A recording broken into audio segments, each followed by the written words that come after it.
Hoje, com grande alegria, pela primeira vez no ano, é que ele deu cano em mim esse ano, recebemos nosso amigo Eduardo Pérez. Eduardo, seja bem-vindo, a casa é sua.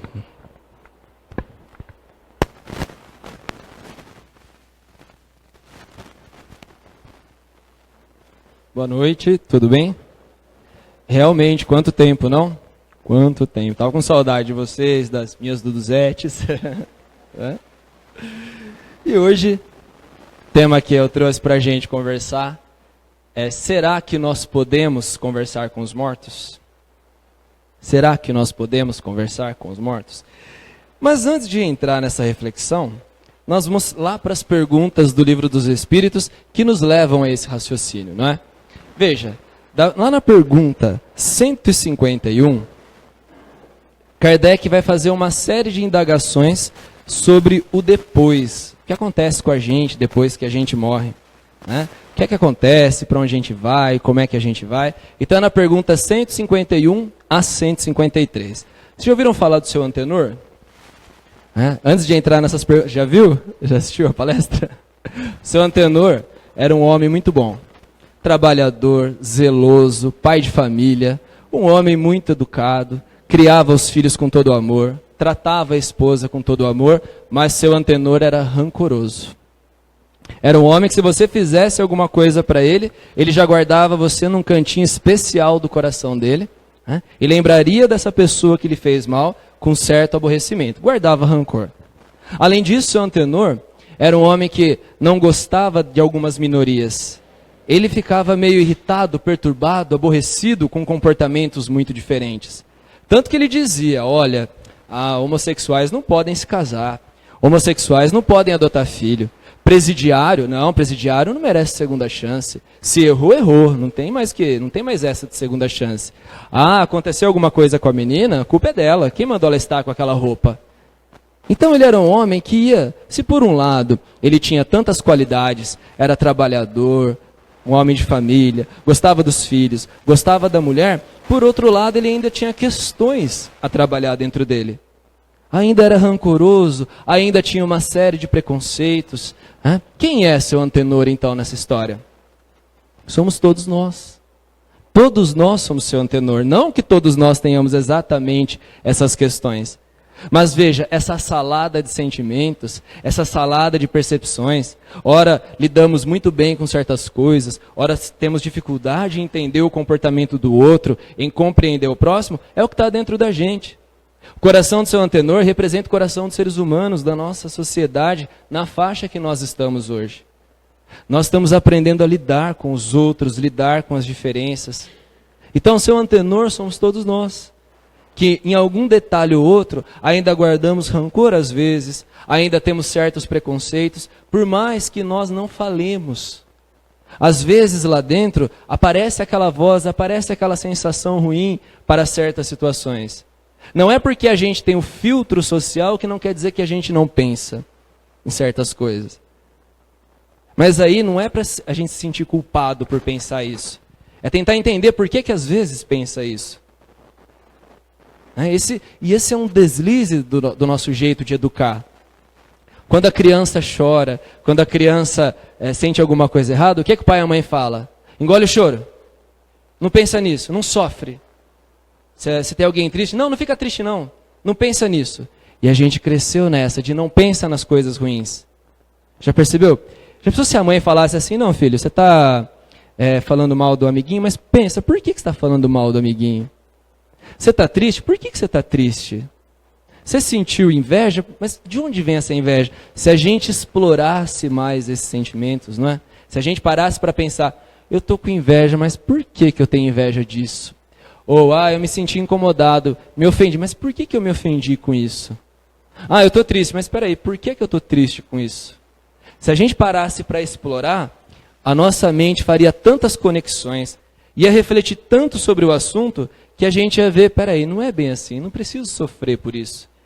Não preciso ficar incomodado com isso ou com aquilo. Mas o nosso jeito de educar é de reprimir sentimentos ruins. Já perceberam? Que a gente reprime? Não chora, não sofre. Vai, cabeça erguida, não pensa nisso. Como não pensa nisso? Se eu pensasse nisso, eu me fortaleceria a respeito disso. Né? E a gente vai se educando nesse sentido e não pensa nessas questões difíceis do dia a dia. Bom, mas seu Antenor, então, era um homem desses que tinha essa salada de sentimentos. E se você perguntasse quem é seu Antenor por aí, algumas pessoas iam dizer, não, seu Antenor, nossa, exímio trabalhador. Todo dia cedo, está lá no emprego dele, faz tudo, ajuda o patrão. Nossa, fantástico. Perguntar para outro, quem é seu Antenor? Ah, aquele lá é um homem rancoroso, viu? Nossa, faz alguma coisa para ele que ele vai te marcar para o resto da vida. Se perguntasse para um terceiro, nossa, que pai de família excelente, olha como ele cuida da esposa e dos filhos. Se perguntasse para um outro, seu Antenor, nossa, muito preconceituoso. Se for diferente dele, não serve. Quem é seu Antenor, então? Depende para quem você pergunta. Né? Depende para quem você pergunta. Nós vamos mostrando nossos lados para as pessoas. Né? Cada um vai tendo o seu contato conosco. Para alguns, nós somos pessoas fantásticas. Para outros, talvez nem tanto. Mas é assim a nossa vida. Estamos aprendendo a lidar. Mas aconteceu uma coisa. Seu Antenor morreu. Seu Antenor desencarnou. E para onde seu Antenor foi? Se perguntavam aquelas pessoas. Aqueles que diziam que seu Antenor era um homem maravilhoso, falavam assim, ah, ele foi para o céu. Nossa, seu Antenor, certeza que foi para o céu. Aqueles que já conheciam aquele seu lado rancoroso, preconceituoso, já diziam, não, seu Antenor, inferno, inferno. Aí tinha um pessoal que estava na dúvida, né? O que eles falavam? Ah, purgatório. Né? Não, esse pessoal estava na dúvida, era o purgatório. Mas sabe que, na maioria das pessoas, predominava um sentimento de esperança. Ah, seu Antenor tinha lá suas imperfeições, teve lá seus deslizes, mas Deus perdoou. E quando Deus perdoa, para onde ele leva? Para o céu. E não é assim que a gente pensa? Eu tenho minha imperfeição, tenho outra, mas acha que Deus vai me mandar para o inferno? Ele vai me mandar para onde? Para o céu. Imagina, ele vai me perdoar. Deus é amor, Deus é caridade. E para onde seu Antenor foi? Seu Antenor foi lá com Deus. E se ele foi lá com Deus, perto de Deus, ele já entendeu como é que a vida é, não entendeu? Já compreendeu. Seu Antenor virou o quê? Santo. Percebeu como tem essa escala? Né? Naquele pensamento que nós tínhamos, irrefletido do que era o céu e o inferno, achando que eram localizações, em que um lugar era só alegria, outro lugar era só sofrimento. E esse lugar de sofrimento tinha inclusive fogo, enxofre, uma série de coisas, né? Mas a gente sempre tem a esperança que nós vamos para o céu, lá estaremos com Deus, perto de Deus a gente vai entender tudo, e de uma hora para outra a gente vira o quê? Santo. De uma hora para outra a gente vira santo. E pior, parece que todo mundo que vira santo passa a pensar, agir e operar da mesma maneira. Né? Já viram que parece que no céu tem uma moda só, não é? Qual que é a moda lá? Roupas claras e esvoaçantes, não é isso? As pessoas começam a se vestir igual. As pessoas não começam a falar de um jeito angelical? Ai, meu filho, meu irmão. Sabe, dá até aquela desacelerada na voz, né? Ai, meu filho, meu irmão, não é? Só fica falando de coisinhas angelicais, só fica falando coisinhas bonitas. E parece que fica todo mundo igual. Parece que todo mundo mergulha numa realidade que deixa de ser quem era e vira aquele, não sei se é anjo ou robô. Né? Porque começa a falar todo mundo da mesma coisa, da mesma maneira, do mesmo jeito, se veste igual, né? Uma moda meio parecida. E as pessoas, acreditem ou não, tinham medo disso. Você não tem medo de deixar de ser quem você é quando você morrer? Já pensou se bastasse morrer para que magicamente você virasse uma outra pessoa, com outra forma de pensar, com outra personalidade? Pensa nas pessoas que você mais gosta. Pensa por um instante. Aquelas pessoas que você não queria se separar nunca. Pensa nessas pessoas. Imagina se essas pessoas, depois do desencarne, viram outras pessoas.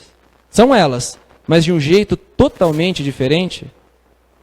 A gente ama a pessoa pelo que ela é, não é? Pelos seus traços da personalidade, o jeitinho dela, mais irritado ou mais calmo, mais organizado ou mais desorganizado, mais brincalhão ou mais sério. Não é assim? São esses detalhes.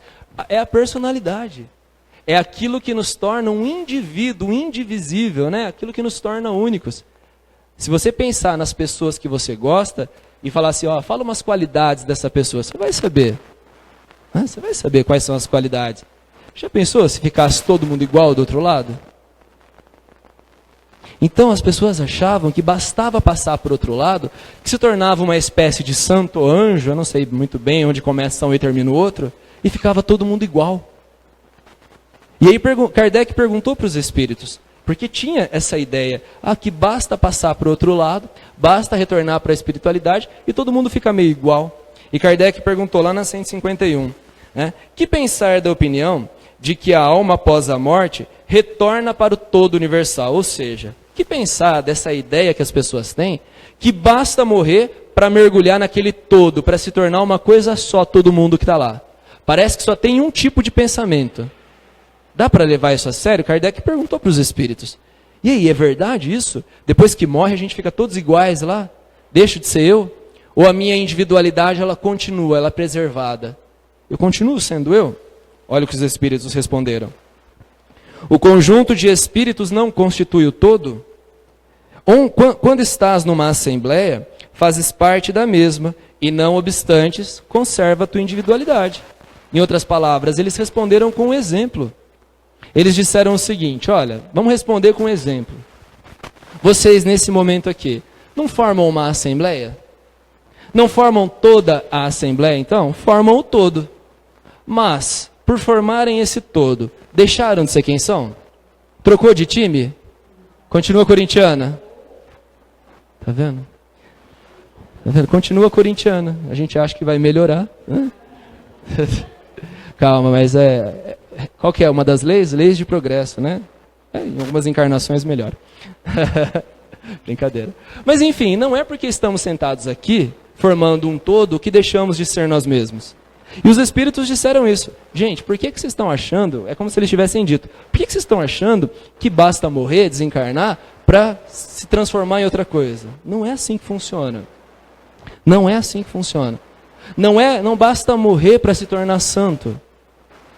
Nós conservamos aquilo que compõe a nossa individualidade. Se eu sou zeloso aqui, eu vou ser zeloso lá. Se eu sou impaciente aqui, eu vou ser impaciente lá.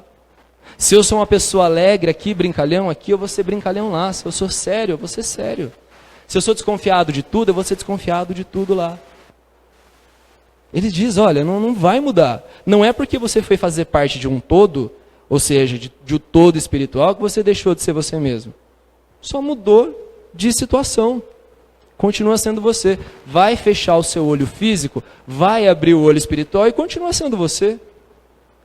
Todas as suas características da personalidade vão te acompanhar.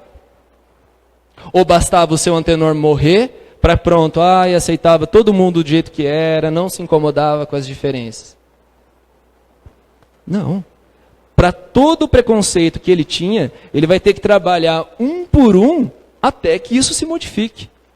Um por um vai ter que ser trabalhado. Um por um.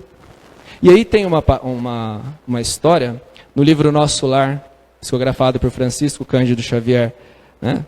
André Luiz conta a história, né, como é que é o mundo espiritual, e vai contando um pouquinho da vida lá. Não sei se vocês já assistiram o filme, é uma história da Colônia, né, Colônia Nosso Lar, recomendo, né, quem não assistiu, quem não teve a oportunidade, assista. É um filme muito bonito, provoca boas reflexões em todos nós. Mas no livro, na obra, tem muita coisa que não deu para colocar no filme, né? Quem já conseguiu ler o livro, teve um tempinho, descobriu que lá tem muita coisa que o filme não conseguiu passar. Até porque o filme ele deve ser uma coisa mais rápida.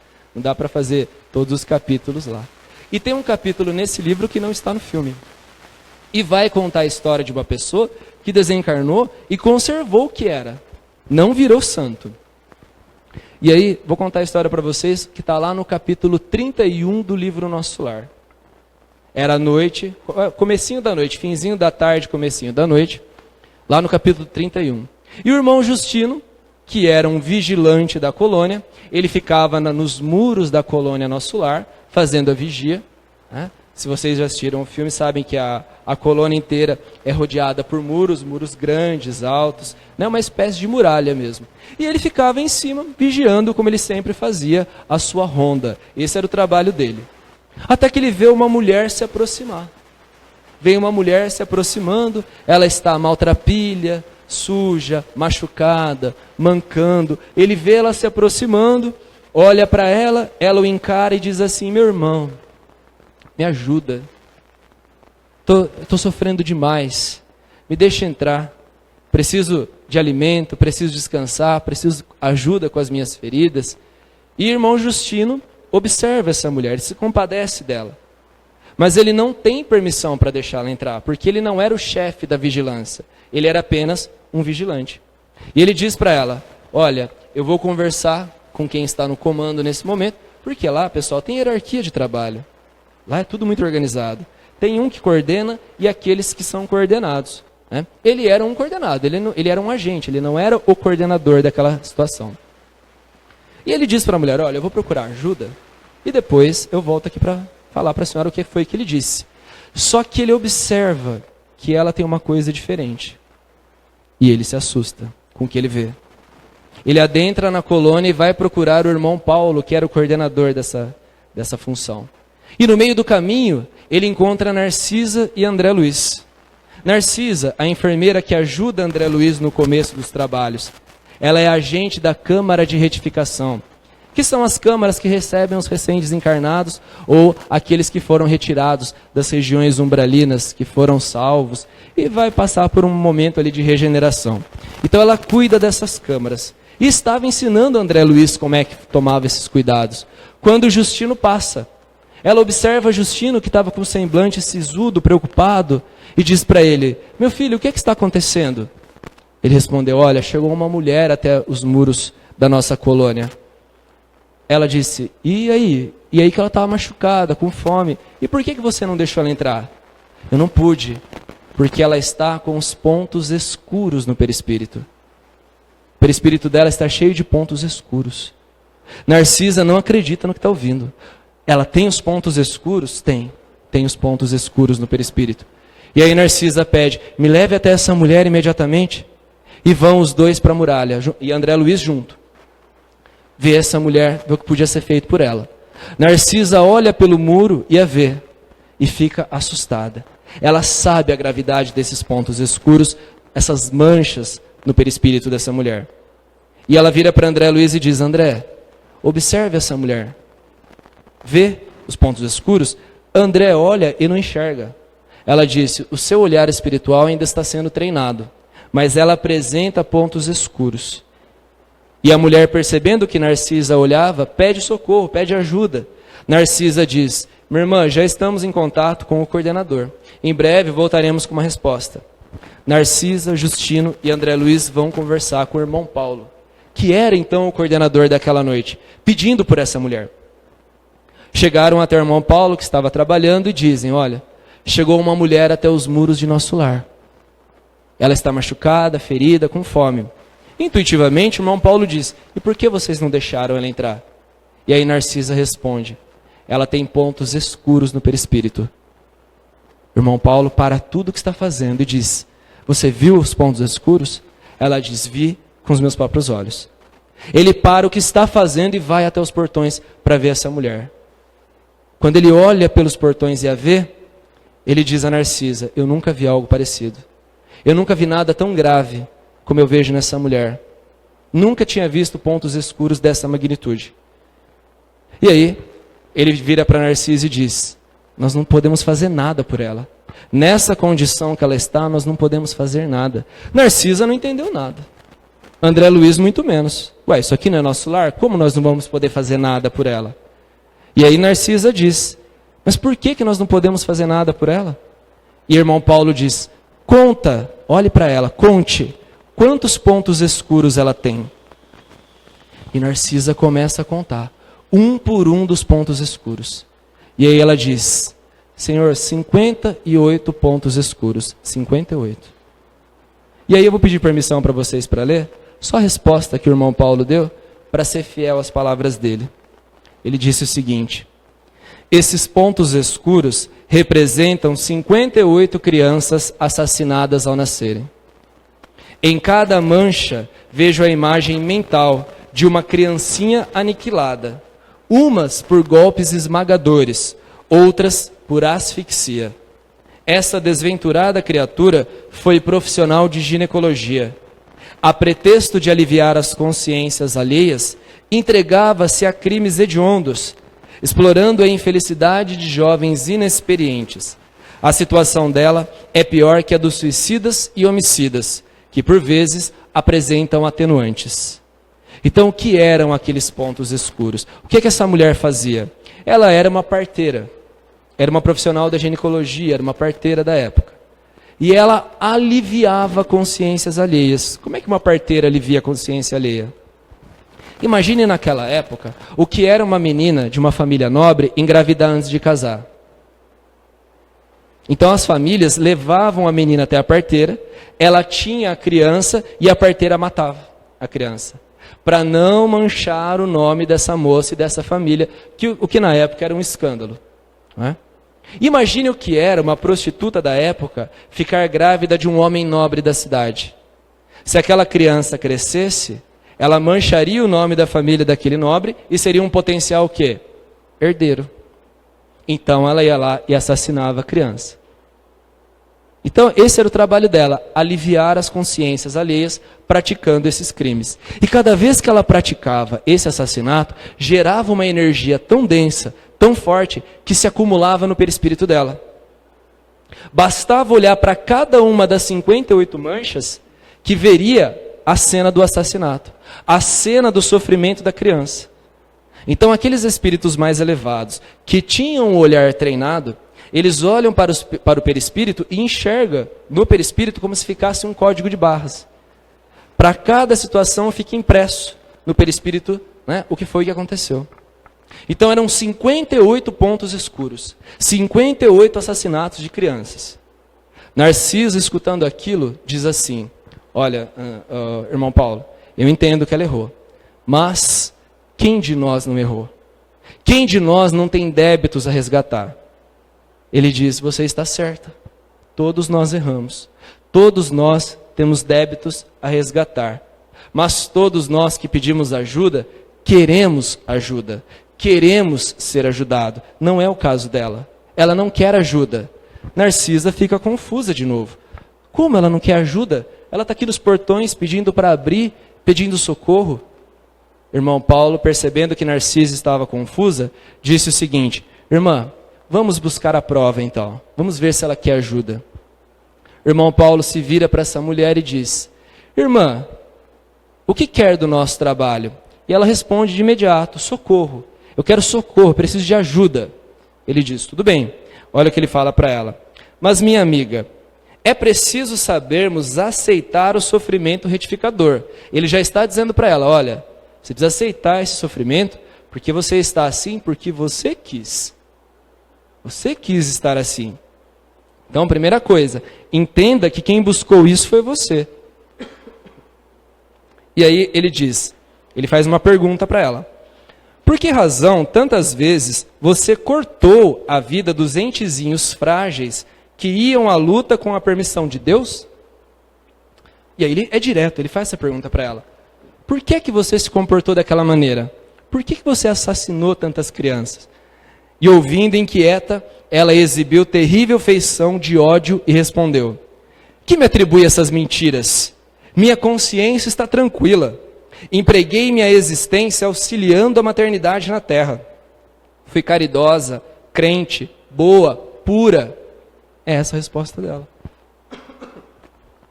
Questionada então sobre seus atos, ela nem sequer tinha tomado consciência do que tinha feito. E ela tinha a firme convicção que ela tinha feito tudo certo. Que ela não tinha por que estar passando por tudo aquilo. Ela fez tudo certo. E aí irmão Paulo continua: não é isso que se observa na fotografia viva dos pensamentos e atos. Creio que a irmã ainda não recebeu nem mesmo o benefício do remorso. Quando abrir sua alma às bênçãos de Deus, reconhecendo as necessidades próprias, então volte aqui. Irada, ela respondeu: demônio, feiticeiro, não voltarei jamais. Estou esperando o céu que me prometeram e que espero encontrar. E foi embora. Perceberam? Essa mulher já tinha desencarnado. Ela estava às portas de nosso lar pedindo ajuda. Mas bastou que ela desencarnasse para que ela entendesse tudo o que ela fez? Basta que a gente desencarne para que a gente perca a nossa identidade e vire santo? Não. Ela ainda não tinha entendido nem o que ela tinha feito. Ela não tinha compreendido nem sequer a gravidade dos atos. E o irmão Paulo diz para ela certeiramente, olha, você nem sequer acessou o remorso. Você ainda não tem nem remorso pelos seus atos. Ele iniciou a conversa com ela explicando, olha, vamos entender primeiro por que é que você está nessa situação. Você está nessa situação porque os seus atos, as suas decisões te levaram a isso.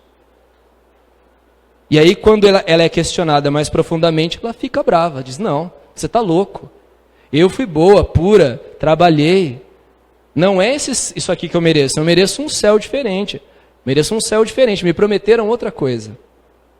Mostrando então que não basta desencarnar para que a gente vire santo. Não basta desencarnar para que a gente tenha consciência completa das situações. Em outras palavras, desencarnamos e carregamos a nossa individualidade. A gente não se perde. O que nos leva para a segunda pergunta. A segunda pergunta que Kardec faz nesse sentido, na 152, ele diz assim, bom, já entendi então que a nossa individualidade é preservada. Já entendi que nós não vamos fazer parte de um todo universal, onde todos são iguais, falam da mesma maneira. Todos nós somos preservados. Todos nós seremos nós mesmos. Mas aí ele faz a seguinte pergunta, que prova nós podemos ter dessa individualidade da alma após a morte? Em outras palavras, como é que eu provo para as pessoas que elas continuarão sendo quem elas são? Como é que eu escrevo isso? Me dá uma resposta. Porque as pessoas vão ler o que eu escrever. Como é que eles vão acreditar nisso? Que exemplo eu posso ter? Olha a resposta dos Espíritos. Não tendes estas provas pelas comunicações que recebe? Se não estiverdes cegos, vereis. Se não estiverdes surdos, ouvireis. Pois frequentemente uma voz fala e vos revela a existência de um ser ao vosso redor. Eles responderam de novo com um exemplo. Eles disseram o seguinte, olha, para Kardec principalmente, todas essas reuniões que você participa, você não observa as comunicações? Os espíritos que ali se manifestam, são todos iguais? Ou cada um apresenta a sua condição? Ou cada um apresenta a sua bem-aventurança ou desventurança? Não é diferente cada um? O espírito não pode ser bem-aventurado ou ter cometido erros, deslizes? Ele não vem reclamar da situação ou não vem dizer o quão feliz ele está? As comunicações não são iguais. Os espíritos dizem para ele, observa as comunicações. Preste atenção no que eles dizem. Você vai ver que cada um é um. Se fossem todos iguais, as comunicações seriam todas iguais e não são. Vocês perceberam qual foi o conselho dos espíritos? Vá para uma reunião mediúnica. Na prática, não é isso? Onde é que a gente obtém comunicação? Vá para uma reunião mediúnica. Sente lá naquela roda, escute. Preste atenção no que eles estão falando. Mas para ir na reunião mediúnica basta querer? Não, não é? Tem que fazer o quê? Se preparar. Aqui tem curso? Como é que chama o curso aqui? O ESD. O ESD e COEM. Tem o ESD, estudo sistematizado da doutrina espírita. Tem o COEM, curso de orientação e educação mediúnica. Então a casa oferece cursos para as pessoas que querem participar, se prepararem, compreenderem o que é uma reunião mediúnica, o que é que acontece lá, como é que acontece. Porque senão a gente acha que reunião mediúnica é ir lá para receber carta de parente. Não é? Quem nunca teve essa esperança? Antes de entender como é que funcionava, eu pensava, eu vou lá e vou receber uma carta de parente. Eu vou lá e meu avô vai falar comigo. Não é assim.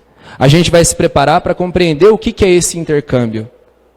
Mas aí, com essa resposta, cria-se um problema. Eu tenho uma tia, ela gosta muito de mim. Sabe aquelas tias amorosas? Ela é simples, ela não conhece muito da religião espírita.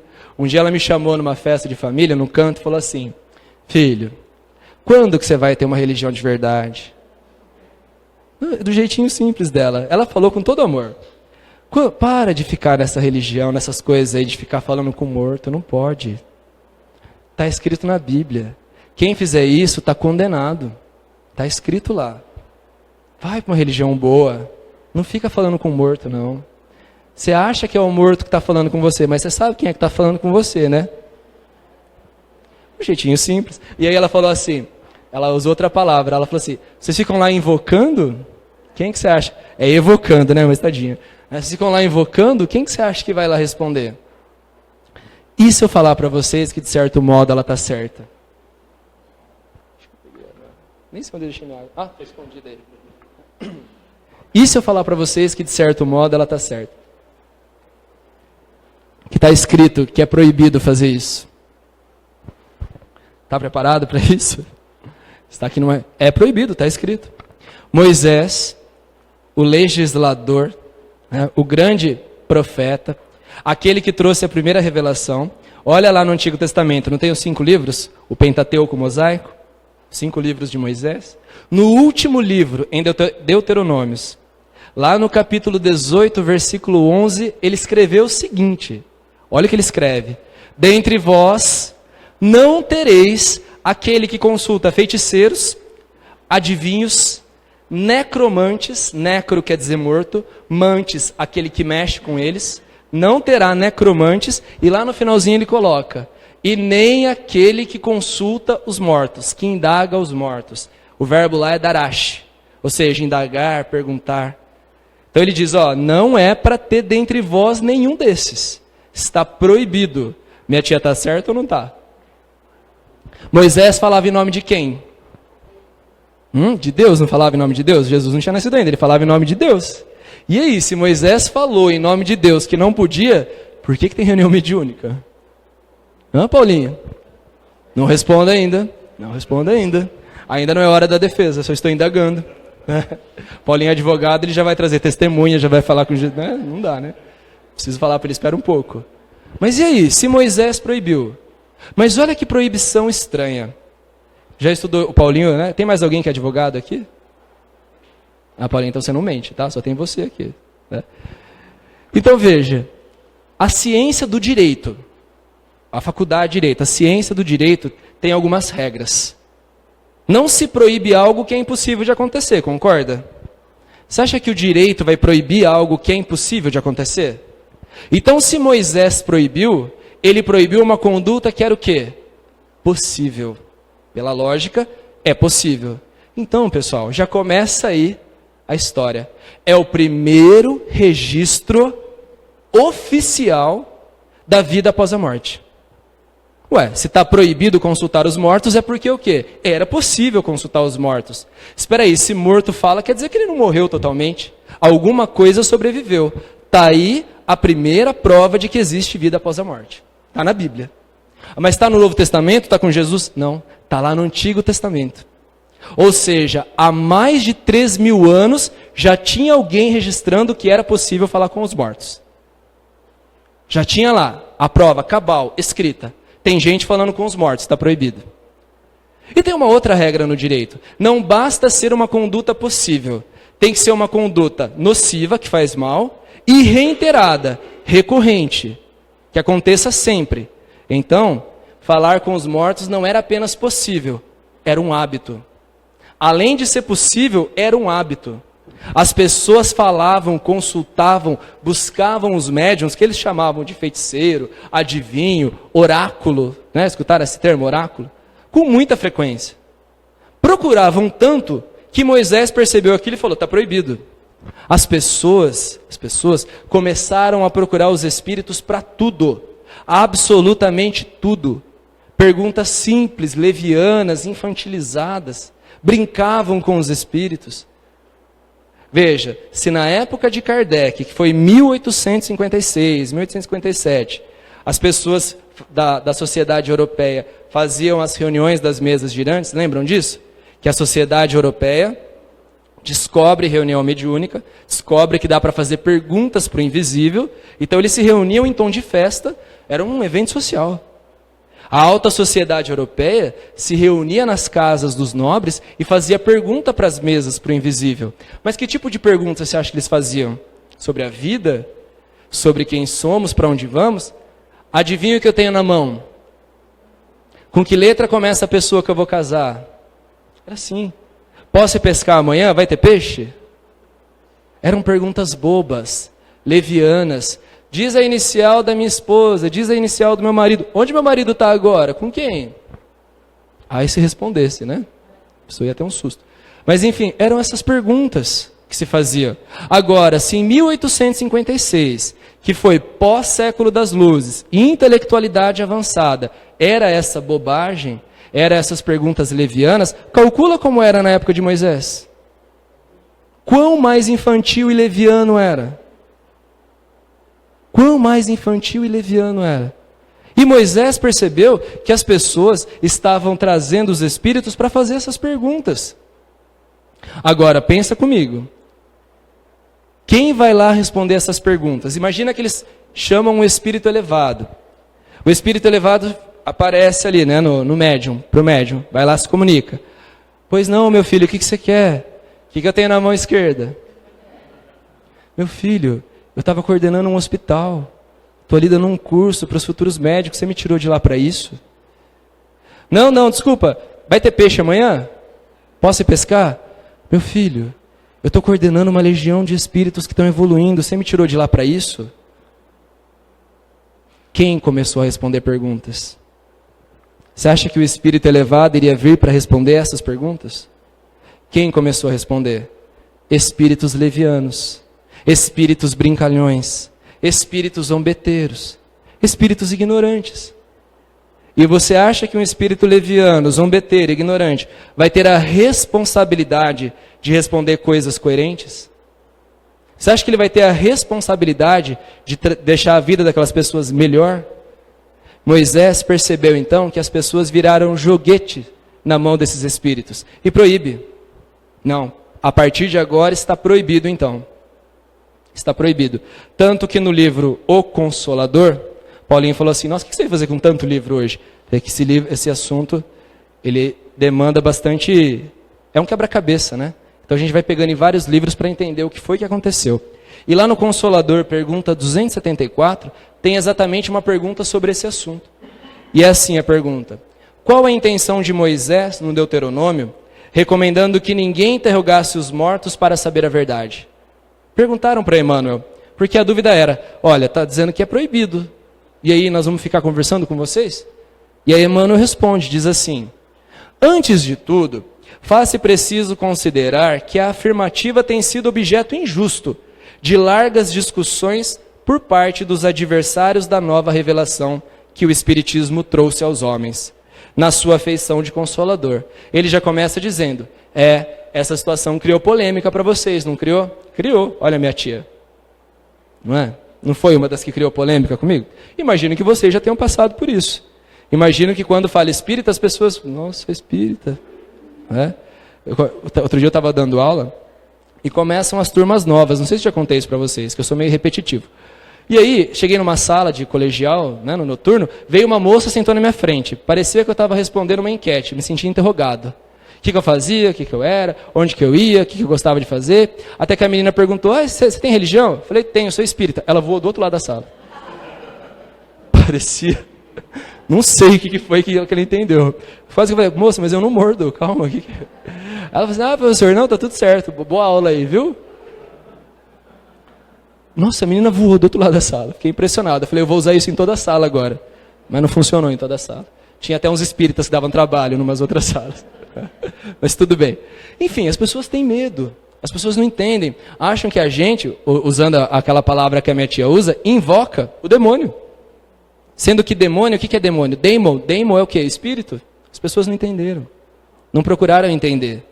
E Emmanuel continua na sua resposta. Ele diz o seguinte, as expressões sectárias, todavia, devem considerar que a época de Moisés não comportava as perguntas ao invisível, porquanto a troca de informações com os desencarnados se faria com o material humano, com pessoas excessivamente grosseiras e inferiores, infantis e levianas.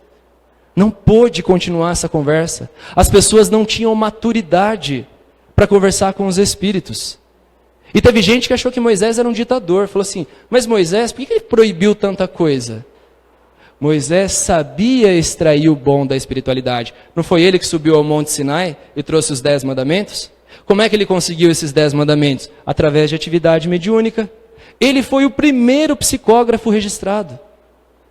Ele foi lá e escreveu os 10 mandamentos.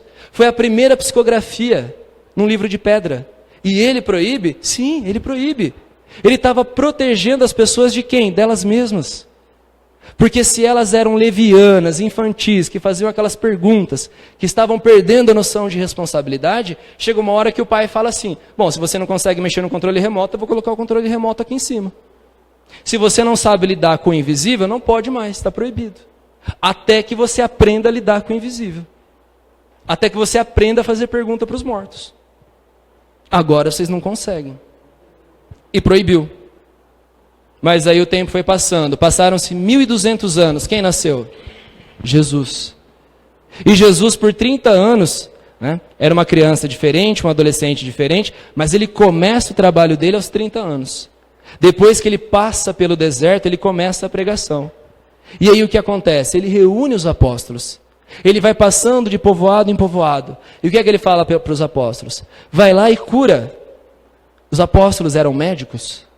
Então pedia para curar como? Atividade mediúnica. Não está escrito na Bíblia que fala para expulsar demônios?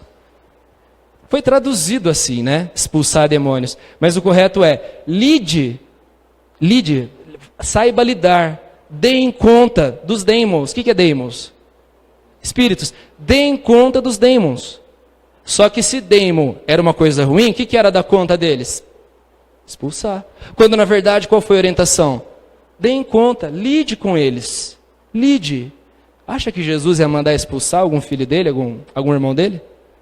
Jesus ia mandar expulsar as pessoas que tinham morrido? Lide com os espíritos. Lide com eles. E lidar com eles exigiu o quê? Ação mediúnica. O que foi a festa de Pentecostes?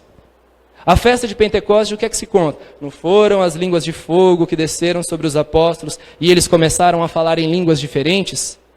O que é isso, se não é uma ação mediúnica? Então, aquilo que Moisés proibiu, porque as pessoas não tinham maturidade, Jesus fez o quê?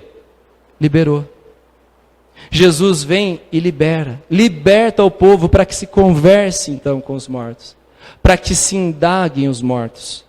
E onde que a gente faz isso hoje em dia? Numa reunião mediúnica. Então a reunião mediúnica é uma reunião que tem pessoas preparadas, com boa vontade. Onde estão os médiuns? Quem são os médiuns? Os médiuns são instrumentos, são colaboradores. São aqueles que fazem a mediação entre os dois planos. São aqueles que, em alguns casos, alguns escrevem, os psicógrafos. Alguns enxergam a vidência. Alguns emprestam a voz, os psicofônicos. Alguns escutam e falam, os audientes. Enfim, tem vários tipos de médium. Vários tipos de pessoas que conseguem perceber o invisível. Aqui, não sei se alguém aqui é, mas se a gente pudesse ver quem é que está aqui, não sei se tem o quê, 30 pessoas sentadas aqui? 20 ou 30 pessoas? Imagine quantas tem desencarnadas. Aqueles que vêm nas reuniões mediúnicas e dizem para a gente que estavam na palestra, eles dizem que essas paredes, elas se expandem e fica uma plateia imensa. Estão aqui assistindo com a gente. Você acha que essas cadeiras aqui estão vazias? Você acha que essa cadeira que está vazia? Ela já até olhou do lado. Ai, meu Deus. Calma, tá? Calma, não fica nervosa. Ela diz, ai, meu Deus. Não é? Ou seja, eles estão com a gente. Nós estamos nos acotovelando com eles. Ou seja, a gente anda e tromba com eles. Mas a matéria é diferente, né? Então a gente consegue passar, a vibração é diferente. Tá? Ninguém vai passar o pé em vocês, fica tranquilo. Mas é assim, estamos aí. E eu não sei se alguém aqui já participou de uma reunião mediúnica, mas não tem uma comunicação que seja igual à outra. Tem alguns que vêm muito tranquilos, tem outros que vêm mais aborrecidos. Tem uns que vêm felizes, tranquilos e satisfeitos. Outros apresentam algum tipo de arrependimento. Mas o fato é que a reunião mediúnica não existe para a gente ajudá-los. Existe para ter uma troca. Eles, contando o que aconteceu na vida deles, nos ensinam a lidar melhor com a nossa vida. E nós ali aprendemos e às vezes ajudamos, orientamos, né? Conseguimos ali colaborar um pouquinho com eles. A pergunta é, está escrito, olha, vai numa reunião mediúnica, aprenda. O que é que nos impede de ir numa reunião mediúnica? Às vezes pode ser uma questão física, biológica. Existem algumas neuropatias que dizem, olha, é melhor que você não participe de uma reunião mediúnica. Por exemplo, a esquizofrenia. Né? Nós entendemos que a pessoa que está passando por um estágio de esquizofrenia não é o mais recomendado que ela participe de uma reunião mediúnica. Tá? Então, isso é considerado impedimento? Sim, é considerado impedimento. Mas não impede que ela participe dos estudos. Do mais, pessoal, por que a gente não foi ainda? Cada um fica se perguntando, o que está faltando para eu participar de uma reunião mediúnica? Por que eu estou falando isso? Não sei se todos vocês nasceram em berço espírita. Eu nasci em berço católico. E agora falando assim, rapidamente, um particular. Eu sempre fui muito cheio de inconformismo, não aceitava muita coisa, me achava injustiçado, achava que eu era o coitadinho. Eu era aquela mulher que olhava para a muralha e falava, eu não mereço tudo isso. Isso aqui não é para mim. Sempre fui uma pessoa boa, sempre ajudei minha avó, sempre levei meu irmãozinho para a escola. Como é que está acontecendo isso comigo? Sempre fui um menino bom em casa, mal sabe, né? E achava que eu era injustiçado. Achava que esse mundo não tinha jeito, né? Aí fui fazer o Coen, fui numa palestra, gostei. E eu lembro que o palestrante falou assim, vai fazer o Coen, né? Vai lá, faz o Coen. Não falou para mim, falou geral. Vai lá. Desci na secretaria, fiz a minha inscrição e comecei o Coen. Claro que cada um tem sua experiência, né? Às vezes para uns é de um jeito, para outros é de outros. Mas particularmente, tanta coisa diminuiu a dor, tanto inconformismo virou compreensão, tanta esperança surgiu de onde tinha só aniquilação. Porque eu sempre morria de medo de que, eu vou morrer e vai acabar tudo. Eu vou morrer e não vou mais ver meus pais. Vou morrer e não vou mais ver meus irmãos. Vou morrer e alguma coisa vai mudar. E é isso que a gente tem medo. A gente tem angústia. Será que quando a gente morrer vai ver os filhos? Será que depois que morrer vai ver os pais? Será que depois que morrer vai ter vida? Vai numa reunião mediúnica. Perde todo esse medo. Para de cultivar angústia. Às vezes a gente fica cultivando angústia desnecessariamente. Vamos fazer essa dor parar. Vamos fazer esse medo acabar. Está aí. Vai conhecer a verdade o quê? Vos libertará dessa angústia. Vai te libertar dessa angústia. Às vezes vejo pai e mãe desesperados porque o filho voltou para a espiritualidade, e eu entendo que é a maior dor do mundo, mas que seja dor de saudade, não dor da falta de esperança. Basta ir na reunião mediúnica que eles falam para a gente. Eu não entendo, os espíritos falam assim, nas comunicações, eu não entendo o que aconteceu. Eu morri e não morri. Eles não entendem isso. Eu morri e não morri. Eu morri e estou vivo. Olha, eu morri e acordei num hospital. E eu até tinha uns machucados, mesmo depois de morto, e fui sendo curado. Fiquei nesse hospital e fiquei bom. Achei meu avô lá. Achei minha tia. Olha, quando eu estava fazendo a passagem, a minha madrinha estava do meu lado. Eu vi minha madrinha e não entendi nada. Teve uma vez uma comunicação, e não é para ninguém dar risada, tá? Já estão rindo. Teve a comunicação que ele falou, eu estava presente, né? Só para vocês entenderem como é que as pessoas que não se preparam aqui têm muita dificuldade em entender o que acontece lá. Conversando com o espírito comunicante, falamos para ele, você entende a sua condição? Entendo, eu estou doente, eu preciso da cirurgia logo. Entendi. Quem que está aí perto de você? Tem uns médicos aqui, umas pessoas de branco. Quem mais? Ele falou assim, a minha tia. O que tem a sua tia? Mas ela já morreu. Então quer dizer que já entendi tudo. O que você entendeu? Ela ressuscitou. Eu falei que não era para vocês rirem. Mas vocês entendem? Quem não se prepara aqui não entende o que acontece lá. E aí o que a gente podia falar para ele? Falamos, olha, você confia na sua madrinha, na sua tia, não confia? Confio. Vá com ela você tem confiança para ir? Não, com ela sim. Então vá com ela. Porque aí ela ia explicar para ele o que tinha acontecido. Ele ia entendendo aos poucos. Mas basta a gente se preparar aqui. A vida continua lá. E ela continua linda, gente. Linda. Por mais que às vezes a gente passe por algumas situações difíceis, são fases. Ninguém aqui vai morrer. Eu tenho certeza que a morte física já visitou o lar de todo mundo aqui. Tem sempre alguém da nossa família que já voltou. Não é? Mas a gente não pode esquecer que isso aqui é uma estação. Uns estão chegando, outros estão indo, outros estão retornando. O fato é que esse ciclo é para todos nós. Esse ciclo é para todos nós. Essa não é a primeira vez que você tem um corpo físico. Não é o primeiro corpo que você tem. Nós já tivemos vários. Já devolvemos vários corpos para Deus. Teremos outros ainda. A gente não pode ficar depositando as nossas esperanças num corpo. Isso é materialismo. Né? Materialismo. Onde é que está a nossa esperança? No Espírito. Já tive vários, você já teve vários, vamos ter mais. Se alguém já foi, a gente vai se encontrar, porque eles estão lá pensando assim, bom, eu já vi que eu não morro, é só uma questão de tempo até estar todo mundo reunido lá. E aí, todas essas lágrimas que a gente tem vai virar sorriso. Toda essa saudade que a gente sente vai virar abraço, porque a vida continua, e ela continua linda. Isso nunca vai acabar. E quer saber do melhor? A tendência é só melhorar. Então que Deus nos abençoe, hoje e sempre. Até uma próxima oportunidade, viu? Esperança, pessoal, esperança. Que assim seja.